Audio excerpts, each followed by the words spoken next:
हम खुद देख रहे हैं कि डीएड जो अभ्यर्थी हैं वो लगातार 25 दिनों से लगभग धरना कर रहे हैं, लेकिन उन पर कोई निर्णय नहीं आया है। तो ये भी देखना होगा कि इनके ऊपर क्या निर्णय सरकार लेती है। हम सब यहाँ बहुत मजबूरी में बैठे हैं क्योंकि 2.5 साल से हमने हर जगह हर मिनिस्टर के पास हम गए हैं और हमने अपनी मांगे रखी हैं। यदि इसके बाद भी न्याय नहीं मिलता है तो क्या आपके आगे की जो रणनीति रहेगी वो क्या रहेगी? हम अनुशासित तरीके से हम यहाँ पे बैठे रहेंगे। हमारी जब तक मांग पूरी नहीं होगी, MBBS और BDS की जो स्टाइपेंड मिलती है PG को और इंटर्न छात्र को, वो इक्वल होनी चाहिए। गवर्नमेंट से अपन को सप्लाई मिल नहीं पाता कि अपन उसका वर्क्स भी करें, तो एक्स्ट्रा खर्च हम लोग को और एक्स्ट्रा बर्डन बन जाता है। जितने स्टाइपेंड आता है तो स्टाइपेंड खर्च हो ही जाता है। सबके नाम के आगे डॉक्टर लगता है, सबका काम एक ही है। और सिर्फ छत्तीसगढ़ में नहीं, ऑल ओवर इंडिया हर जगह MBBS और BDS छात्र की जो स्टाइपेंड होती है, जो सैलरी होती है, वो सेम होती है।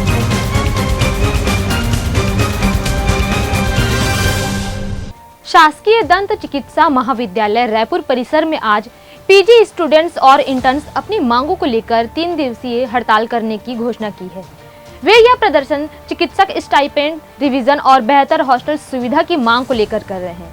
बता दें कि इस संबंध में कॉलेज के प्राचार्य को ज्ञापन भी सौंपा गया है। छात्रों का कहना है कि उनकी मांग लंबे समय से लंबित है, लेकिन अब तक कोई ठोस कार्रवाई नहीं हुई है, जिससे वे ये आंदोलन के लिए मजबूर है। तो आइए चलते हैं ग्राउंड पर, जहां हमारे संवाददाता छात्रों से बातचीत कर रहे हैं। नमस्कार, अभी हम रायपुर के दंत चिकित्सालय में, जहां अनेक विद्यार्थी जो है यहाँ के पढ़ने वाले, वो एक धरना प्रदर्शन पर बैठे हैं। तो आइए जानते हैं क्या है उनकी मांगे और क्यों वे धरना प्रदर्शन पर बैठने को मजबूर हुए हैं। तो हमारे साथ एक विद्यार्थी है, उनसे जानते हैं कि क्या है आपकी मांगे और क्यों आप धरना प्रदर्शन पर बैठे हैं। हम सब यहाँ बहुत मजबूरी में बैठे हैं क्योंकि 2.5 साल से हमने हर जगह हर मिनिस्टर के पास हम गए हैं और हमने अपनी मांगे रखी हैं, लेकिन हमें 2.5 साल से आश्वासन मिल रहा है बस कि नहीं, आपकी मांगे 20 दिन में पूरी होंगी, लेकिन 2.5 साल हो चुका है, अभी तक कुछ नहीं हुआ है। आपकी मांगे क्या है? सबसे बड़ी मांग ये है कि MBBS और BDS की जो स्टाइपेंड मिलती है PG को और इंटर्न छात्र को, वो इक्वल होनी चाहिए, क्योंकि हमारा काम जो है उनसे कम नहीं है। उनके नाम के आगे भी डॉक्टर लगता है, हमारे नाम के भी आगे डॉक्टर ही लगता है। और आयुर्वेदा की भी बढ़ चुकी है पिछले साल, लेकिन उस सर्कुलर में हमारा नाम नहीं आया। प्लस जो क्लास 3 और क्लास 4 वर्कर्स हैं, उन सब की स्टाइपेंड और जो सैलरी मिलती है वो एक है सबकी, तो हम उनसे नीचे कैसे आ सकते हैं? सबकी जो स्टाइपेंड है, सैलरी है, हर चीज़ में एक होनी चाहिए। MBBS, BDS, आयुर्वेदा अलग नहीं है, सबके नाम के आगे डॉक्टर लगता है, सबका काम एक ही है। और सिर्फ छत्तीसगढ़ में नहीं, ऑल ओवर इंडिया हर जगह MBBS और BDS छात्र की जो स्टाइपेंड होती है, जो सैलरी होती है, वो सेम होती है।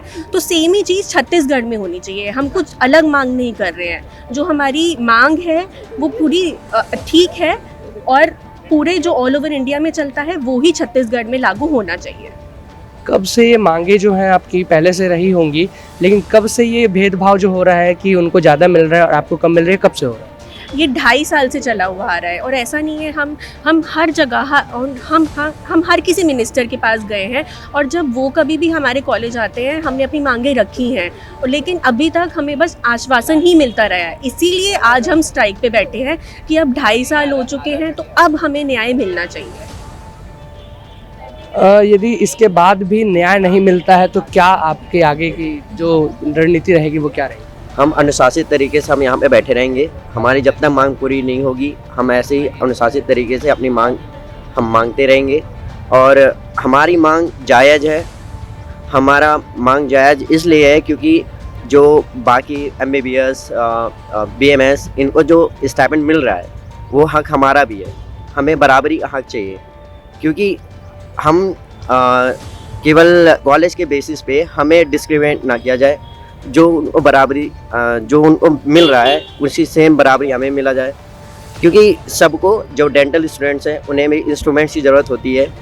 उन्हें भी जो नॉर्मल हॉस्टल्स नहीं है वो बाहर रह रहे हैं, तो स्टाइपेंड एक जरिया बन जाता है अपना आगे बढ़ने के लिए। एक आगे मोटिवेशन मिल जाता है कि कुछ करने के लिए। यहाँ पे हम जितना भी दिन रहेंगे, जब तक मांग पूरी नहीं होगी, हम यहाँ पे मांग करते रहेंगे। लगभग कितने समय तक आप यहाँ बैठने को तैयार हैं? अभी तो फिलहाल 3 दिन का सोचे हम कि 3 दिन बैठे करके 15, 16, 17 अगर फिर भी यहाँ से कुछ अपने पास नहीं आता, अनुशासन की कुछ बढ़ रहा है या कुछ हो रहा है ऐसा कुछ भी, तो अपन आगे उसको कंटिन्यू करेंगे। इसमें जो 3 मांगे बताई हैं उसके बारे में बताइए कि उसमें क्या चाहते हैं आप सरकार से। पहले तो अपन स्टाइपेंड का ही बढ़ाने का सोच रहे थे, वृद्धि करने का। उसमें एक्चुअली क्या हुआ था, अपन जब सर से बस मिलने के लिए गए हुए थे, सर ने बोला था कि आप लोग इतना खर्च है नहीं कि अपने को ज़्यादा पैसा दिया जाए। तो पहली बात ये बहुत गलत बात है, ऐसा कुछ है नहीं। अपन ना टाइम 8 से 2 रहता ही है। सर को पता नहीं हुआ कि अपना प्री क्लिनिकल वर्क्स भी होते हैं। प्री क्लिनिकल वर्क्स मतलब कि जब पेशेंट चले जाते हैं, पेशेंट ट्रीटमेंट हो जाता है, फिर पेशेंट ट्रीटमेंट होने के बाद हम लोग एक्चुअल प्री क्लिनिकल वर्क रहता है कि जो पेशेंट गए हैं उनका अपने को रिंस बनाने, डेंचर्स बनाने हैं, या फिर अपने को उसका कैपिंग करना है, वो सारा प्री क्लिनिकल वर्क हम लोग का रहता है और सारा पैसा हम लोग का रहता है कि गवर्नमेंट से अपन को सप्लाई मिल नहीं पाता कि अपन वो सब वर्क्स भी करें, तो एक्स्ट्रा खर्च हम लोग का और एक्स्ट्रा बर्डन बन जाता है। जितने स्टाइपेंड आता है उतना स्टाइपेंड खर्च हो ही जाता है। ऊपर से 3rd ईयर जब पीजी स्टूडेंट तीस से रहता है और कुछ आर्टिकल रहते हैं उनका प्रेजेंटेशन के लिए, उसमें बहुत खर्च होते रहता है। तो अभी आप लोग धरना प्रदर्शन पर बैठे हैं, तो जो चिकित्सालय में जो कार्यरत थे वो सब आप ही हैं, तो अभी वहाँ कोई कार्य नहीं हो पा रहा है, डेंटल चिकित्सा मतलब हो ही नहीं पा रही है। नहीं, बिल्कुल नहीं, पूरी ठप है, कुछ भी नहीं हो रहा है अंदर पे, सारा काम रुक चुका है।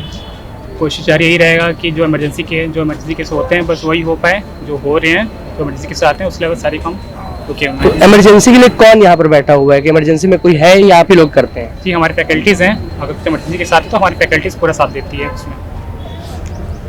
तो यहाँ बहुत ही बड़ी संख्या में जो विद्यार्थी हैं वो लगातार लगे हुए हैं कार्य में, और वो कार्य में लगे हुए थे, पर स्टाइपेंड का जो दिक्कत उनको हुआ है कि एक भेदभाव जैसा दिखा है, उसके बाद बिल्कुल भी उनको कार्य करने का मन नहीं हो रहा है और वो धरना प्रदर्शन पर बैठे हैं कि स्टाइपेंड को बराबर कर दिया जाए, उसके बाद ही वे अपने कार्य पर वापस आएंगे।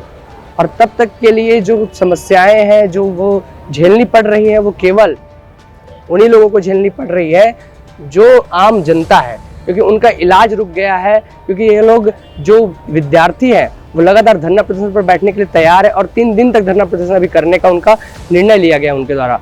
तो इस धरना प्रदर्शन को पता नहीं कब तक ये चलेगा, क्योंकि हम खुद देख रहे हैं कि डीएड जो अभ्यर्थी हैं वो लगातार 25 दिनों से लगभग धरना कर रहे हैं, लेकिन उन पर कोई निर्णय नहीं आया है। तो ये भी देखना होगा कि इनके ऊपर क्या निर्णय सरकार लेती है या नहीं लेती है। तो इसी प्रकार की तमाम बड़ी खबरों के लिए बने रहिए हमारे साथ, देखते रहिए एडिटर जी न्यूज़। धन्यवाद।